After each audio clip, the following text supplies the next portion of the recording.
essa coisa dos Estados Unidos, das tarifas e tudo, os Estados Unidos abriram uma guerra contra o mundo, não é? Uma guerra pela via comercial. E isso foi a um tal grau de intensidade e de instabilidade, porque o Trump colocou contra a China, depois recuou, colocou contra o Brasil, depois voltou atrás, e assim ele vem fazendo com todo mundo na Europa. E isso mergulhou os Estados Unidos numa crise de confiança. Quer dizer, o mundo perdeu a confiança nos Estados Unidos, pelo menos enquanto esse governo Trump estiver aí à frente da gestão do país, por causa dessas idas e vindas, essa postura hostil, não é? Que não é só com o Brasil, né? E, portanto, as tarifas não são exclusivas para o Brasil, né? Mas, nesse momento, né, quer dizer, a grande bobagem aqui eu vou falar no plural, né, dos Bolsonaros, porque foi o irmão Eduardo, lá com o Paulo Figueiredo, nos Estados Unidos, que iniciaram essa provocação, né? Na primeira versão do tarifaço, aquela dos 50%, né?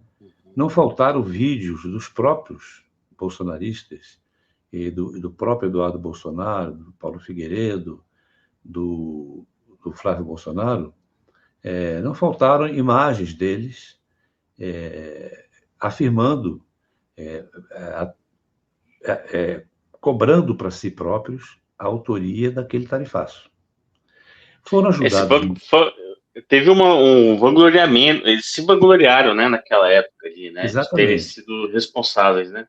Exatamente. E agravado pelo fato de o anúncio dos Estados Unidos daquele primeiro tarifaço ter sido acompanhado de uma carta do presidente Trump, em que ele dizia claramente que ele condicionava que o tarifaço estava vinculado à decisão do judiciário brasileiro sobre o caso Bolsonaro, ou seja, estava vinculado ao julgamento do Bolsonaro, não é?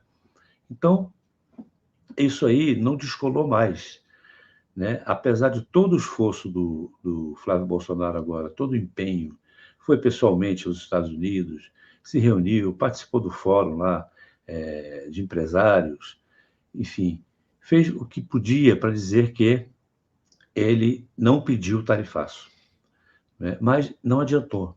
As pesquisas mostram isso claramente, não é? Como já se sabia que não adiantaria, até porque, também já dissemos isso aqui, não é?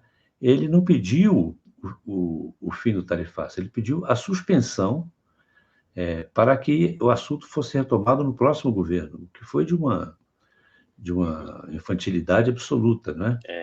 Mostrando o grau de primariedade do candidato, né? E o impacto no Brasil é muito grande. Você perguntou aqui, pelos dados do Ministério da Indústria e do Comércio, né, que o vice-presidente Geraldo Alckmin hoje trouxe à tona, né?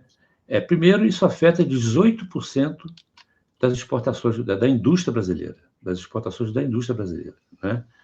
O que dá mais ou menos 7,4 bilhões de reais, se você considerar só o ano de 2024. Tá? Agora, se a gente for considerar 24 e 25, não é? A participação desses setores que são atingidos pelo tarifaço, principalmente a indústria, cai um pouco para 15% ou para 5,8 bilhões. Não é?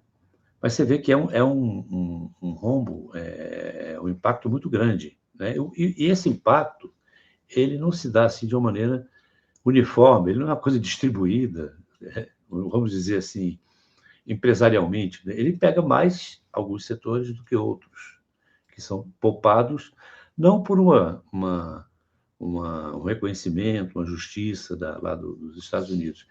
Os poupados, os produtos brasileiros poupados desse tarifaço, são aqueles dos quais o consumidor americano depende. Quer dizer, o Trump tenta aqui não repetir o erro do primeiro tarifaço, que prejudicou o maior grito, a maior reação foi do próprio consumidor americano, por meio dos seus produtores, das suas indústrias, empresários, etc. né? Então, agora ele fez uma coisa mais calculada, né? Na tentativa de atingir menos o consumidor americano, mas atinge também, né? Então, a forma como que tudo isso ganhou para o público brasileiro, o público doméstico, é uma punição ao Brasil, ao governo brasileiro, por questões ideológicas e por esse julgamento, né, do Jair Bolsonaro, né? A Secretaria de Comunicação da Presidência, ela disse que o Brasil vai reagir, quer dizer, deu o tom oficial, que depois o chanceler Mauro Vieira detalhou melhor, não é? De que o Brasil vai reagir usando a lei de reciprocidade, né? E vai para a Organização Mundial do Comércio, que hoje, nesse contexto aí, guardadas as proporções, ela está tão eficiente, vamos dizer assim, entre aspas, quanto a ONU, né? A ONU passou a ser um órgão que os Estados Unidos ignora desde a invasão do Iraque. Vai gradualmente piorando essa indiferença com relação à ONU, não é? Então, a Organização Mundial do Comércio é também mais um caminho que o Brasil escolheu para formalizar o debate em relação a essa posição americana, não é? Eu acho interessante você ter dito aí eu vou pedir para colocarem o tweet do Lula reagindo, né? Falando sobre mais esse novo anúncio, que eu acho que é importante a gente comentar sobre qual que analisar um pouco a reação interna do governo, né? A reação eleitoral e tem a reação que ela é comercial, que ela é a nível de governo, nível de Estado, né? Me parece que o governo dessa vez está um pouco mais preparado do que no passado, né? Quer dizer, ano passado veio 50%, não acabou o mundo, as coisas continuaram, deu um impulso aí para o Lula, que estava um pouco mal nas pesquisas. E como é que você vê isso agora, assim, a reação do governo nesse ano eleitoral, parece um pouquinho mais calmo, pelo menos é a impressão que eu tive, né? O que você acha? A primeira versão do tarifaço pegou o governo de surpresa, não só pelo tom súbito que ele ganhou, o anúncio dele, como pelo teor do anúncio.